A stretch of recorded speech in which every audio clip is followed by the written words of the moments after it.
So, I heard you want to get rich by using ChatGPT to make money online. Well, not so fast, because there's a few very important things you should know beforehand. I've been seeing a lot of counterproductive advice on making money online with ChatGPT, so I wanted to make this video to save you time, money, and possibly a lawsuit. Now, I know what you're thinking. You probably know all these sort of standard things already. There's actually a few things that they haven't mentioned, and I want to go into more detail on some of these as well. Now, the first point I want to make is for e-commerce business owners. That's, print-on-demand sellers, digital product sellers, which is a lot of my current audience, drop shippers, Amazon sellers, anyone looking for products to sell on the internet and actually make money. So a lot of people have been telling you to use ChatGPT for product niche or keyword research. Don't use ChatGPT for niche research if you actually want to make any money. Why? Firstly, ChatGPT has a knowledge cutoff. It's only been given data from Google and around the internet until 2021. What can change in 2 years? Well, when it comes to e-commerce, a lot. People looking to buy face masks, popular 2 years ago, not so much anymore. NFTs, popular 1 year ago, not so much anymore. Among Us, popular 2 years ago, you get the idea. Even for more evergreen niches, these keywords it gives you might have sold more than 2 years ago, but nowadays they are just too competitive. And if this is your only research, you will waste a lot of time trying to sell these things which already have established sellers that take up most of the market. These are obviously very general suggestions, and if you want success, you're going to have to niche down and validate your niche, or come up with a different thing entirely. If you're using active marketing, even if you take these as evergreen suggestions, you need more specific data than this that's actually in date. Secondly, ChatGPT cannot see things like sales and revenue data on the back end of e-commerce marketplaces, so things like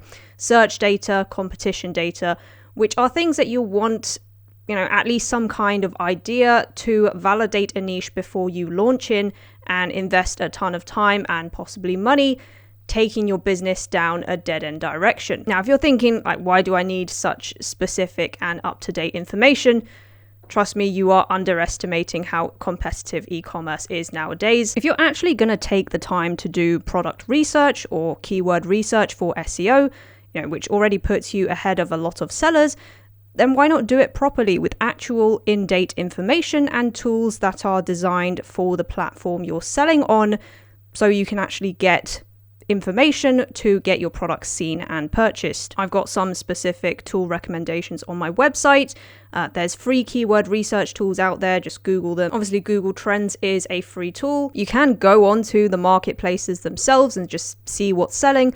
Even using social media to find ads is better than asking ChatGPT, which has not been trained on data that allows it to recognize the metrics you need for niche validation. Obviously, don't use it to check trademarks because, again, it's 2 years behind. You can use sites like Trademarkia or USPTO trademark search, which are actually in date. Now, by all means, once you've done your research, you've validated your niche or your keywords using actual numbers, and shown that they're sort of high demand, low competition keywords. Use ChatGPT to give you ideas for, quotes and phrases, designs, remember to trademark check, funny ideas for additions onto your products, writing product descriptions, as long as you have your SEO in check, and generic sort of non-time sensitive things like that, right? So ChatGPT is a great tool that can save you a lot of time for your business, but it doesn't know everything and it's not in date, which is the key point. And it won't be in date for the foreseeable future because the model needs a lot of computational resources and time to train, and it wouldn't be practical to train it on an ongoing basis with new data. At least we don't have the technology to do that yet, and we won't for a long time. So it was actually designed to demonstrate natural language processing capabilities, not to give you accurate information, and definitely not for market research. Now, secondly, this is for anyone using ChatGPT to create written content, that's website or blog post content, which you then make money from through ads, affiliate marketing, or sales funnels to various products.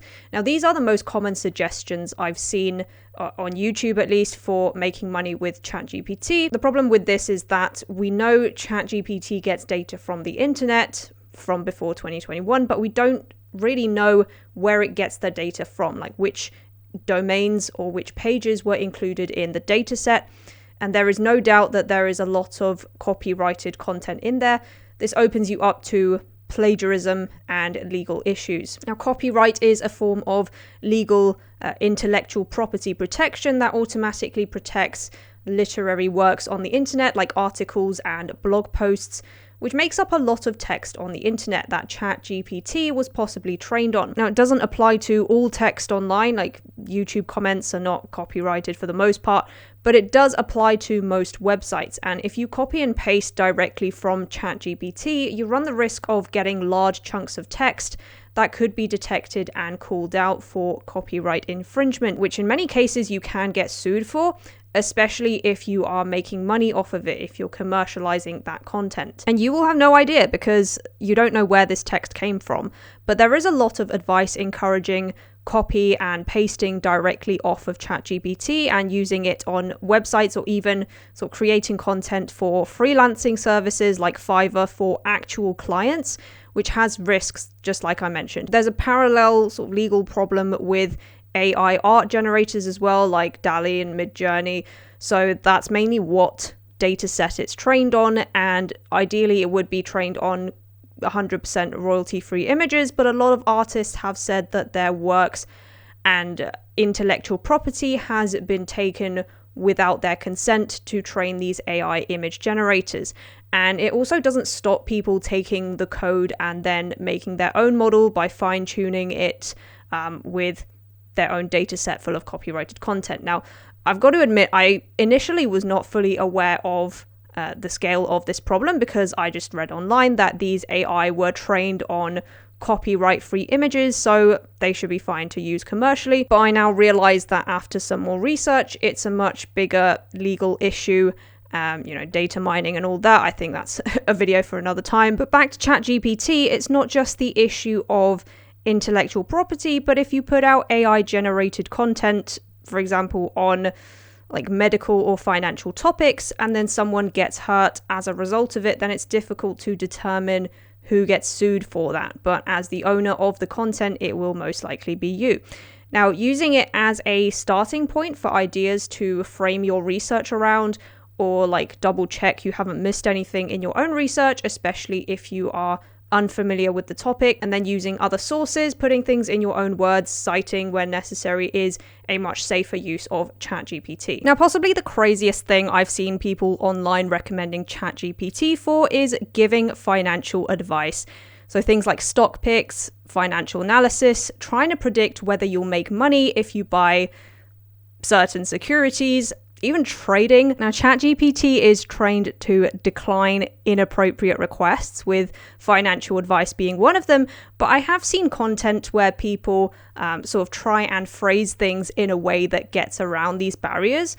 And I get it, like a lot of this content is just for fun, like, okay, let's see what it comes up with, and then we can evaluate whether these stock picks or whatever are actually good. But I think a lot of viewers would interpret that as you can get around ChatGPT's terms of service and it will reveal some kind of financial secret or prediction that will make you rich. And if someone loses money because of that, which they probably will, then who's to blame? I mean, sure, GPT models might be used in the finance industry after some fine-tuning, but at the moment it doesn't have the capabilities to give you reliable financial advice of any kind.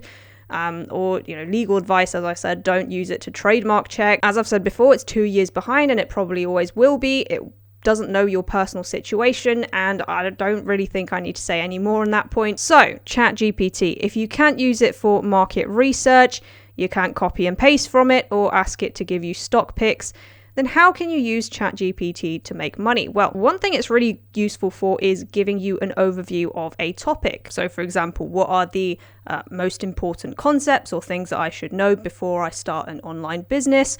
or as I said, giving you ideas to spark creativity, giving you funny quote ideas, things like that. I've heard it can be really helpful for writing code, programming, checking your code, making apps and stuff like that. I think not just ChatGPT, but AI tools in general have the potential to make you money by increasing your productivity and your knowledge. But hopefully this video gives you a rundown of why it's important to consider limitations as well.